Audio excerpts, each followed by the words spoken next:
ছোটবেলায় যে ছেলেটা মাছের কাঁটা বাছতে পারতো না, সে ছেলেটা আজ মাছের কাঁটা বাছতে শিখে গেছে।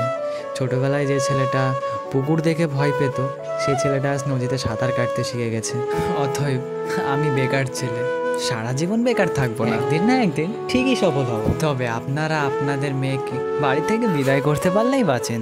দেখবেন না ছেলের বয়স কত, ছেলের চরিত্র কেমন। ছেলের বাবার টাকা আছে, বাবা এই নাও আমার মেয়ের হাত আজকে থেকে তোমার কাছে। বোকা পরিবার কখনোই বুঝবেন না, পৃথিবীর সমস্ত কিছু কেনা গেলেও ভালোবাসা কেনা যায় না। টাকাতে যদি সত্যিই ভালোবাসা কেনা যেত, তাহলে লক্ষ টাকা ইনকাম করা প্রবাসীর বউ কখনো পরকিয়া করতো না। একটু খোঁজ নিয়ে দেখেন, দিন আনে দিন খায় একটি রিক্সাওয়ালার সংসারও কিন্তু সুন্দরভাবে কেটে যায়।